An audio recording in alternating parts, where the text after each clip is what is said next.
Assalamu alaikum, qadırman Qırgız халқым. Biz кезектеги чоң саясий өнөктүктүн алдындагы алгачкы кайрылуубуз. Кыргыз Республикасы мамлекет катарында, Кыргыз элибиз эл катарында кезектеги оор сыноолорду башыбыздан кечирүүдөбүз. 5-октябрдан баштап Кыргызстан кандайдыр бир башка дүнүйөгө түшүп калган сыяктуу. Болгон окуялардын баарына ар ким өзүнчө баа берет. Так, ачык, туура бааны буйрса тарых берет. Ар бир мезгилдин өзүнүн окуяларына жараша акылмандардын гана акылы жетпесе, калган көпчүлүгүбүз укканыбызга жараша, көргөнүбүзгө жараша, акылыбыздын жеткенине жараша баа берип келебиз. Бирок улуу тарых ар дайым өзүнүн ордуна коюу керек. Андай десек, соңку мезгилдерде 2005-тен баштап 2020-га чейин 3 жолу төңкөрүш болуп, 3 жолу бийлик алмашуу, ушулардын бирөөнө дагы ушул күнгө чейин же укуктук, же саясий баа берилбегендиги сөзсүз түрдө өкүнүчтүү. 5-октябрда эмне болду? Төңкөрүш болдубу? Бийликти басып алуу болдубу? Же баягы көнүмүш адат болуп калгандай эле экөөнү тең аралаштырып бирден жасап салдыкпы? Эмне үчүн биз конституциялык талаадан чыгып кеттик? Эмне үчүн бизге өнөктөштөр оң көзүн салбай, биз менен мамиле курбай, тең ата сүйлөшпөй, теңсинбей тургандай төр көрсөтүп атат? Ага ким күнөөлүү?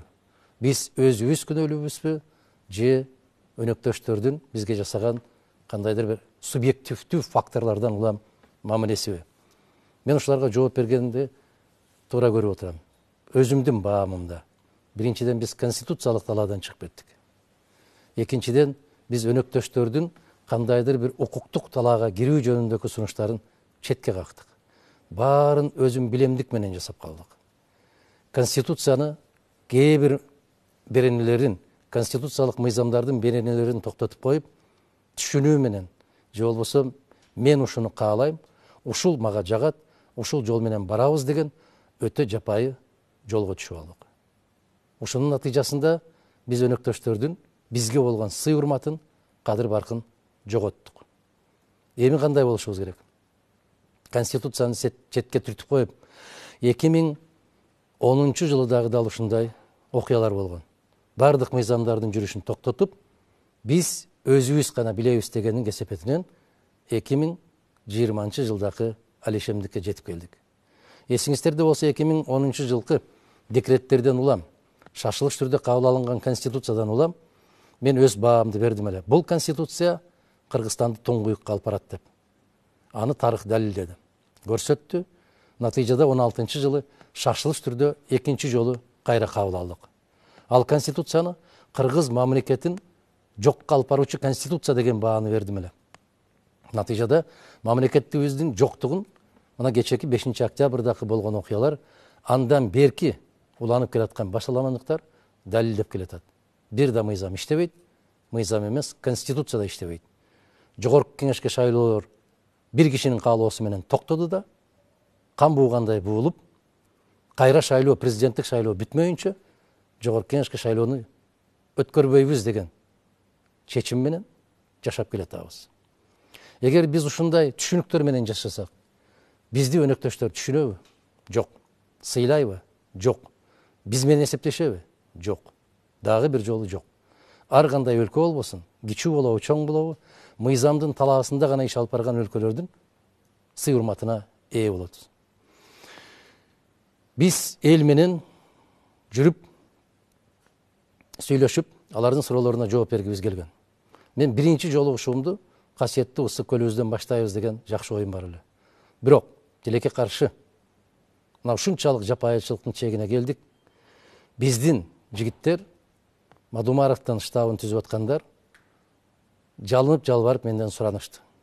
Бизде жаш азаматтар пайда болду дейт.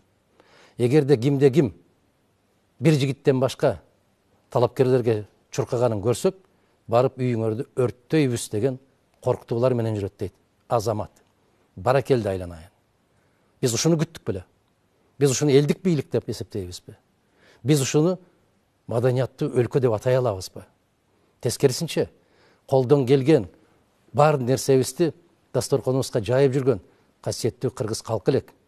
Азыр сырттан бирөө келсе, муну жакында эле парламенттик шайлоодо өткөндө Каракулжа районунан кээ бир эсиргендер ушундай болуп чыкты эле.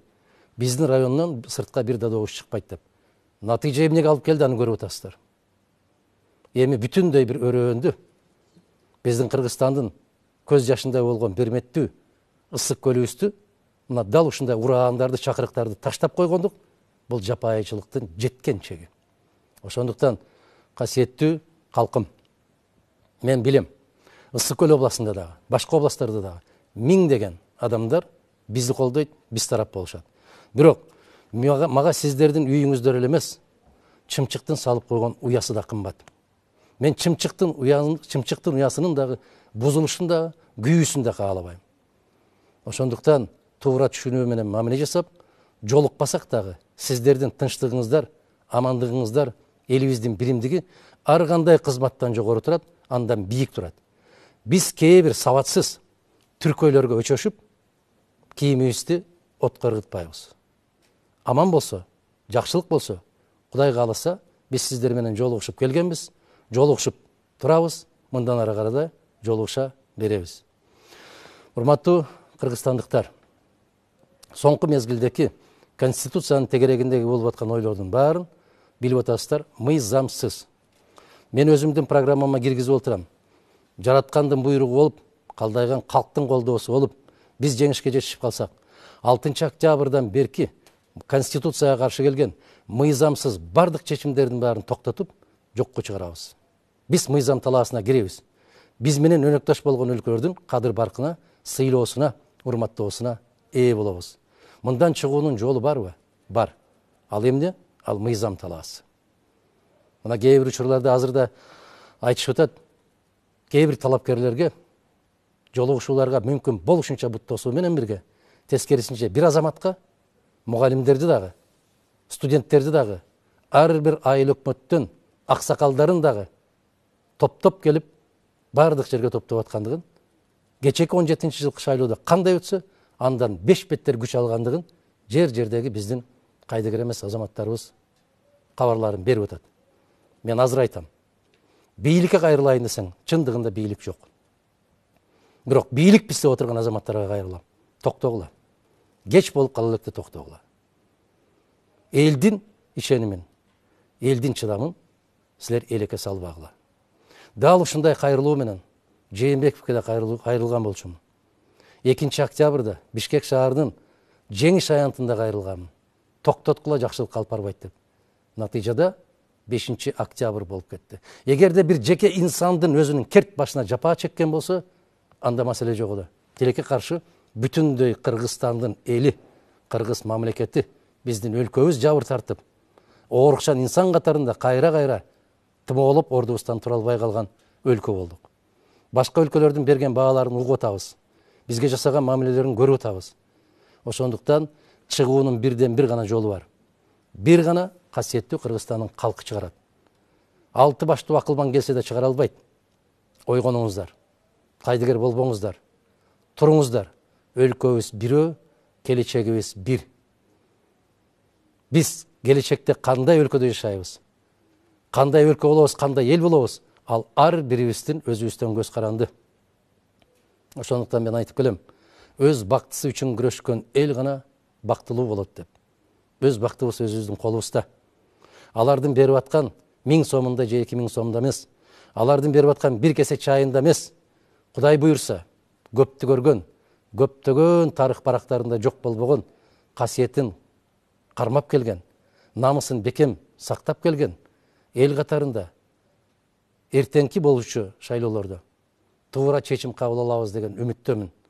Жараткан жар болсун, өлкөбүзгө биримдик болсун, элибиз аман, жерибиз бүтүн, асманыбыз ачык, келечегибиз кең болуп, өзгөлөргө тең болуп жашаган күндөрдү насип этсин. Жакшылыктарда көрүшкөндү жараткан маңдайыбызга буйруган болсун. Саламатта болуңуздар.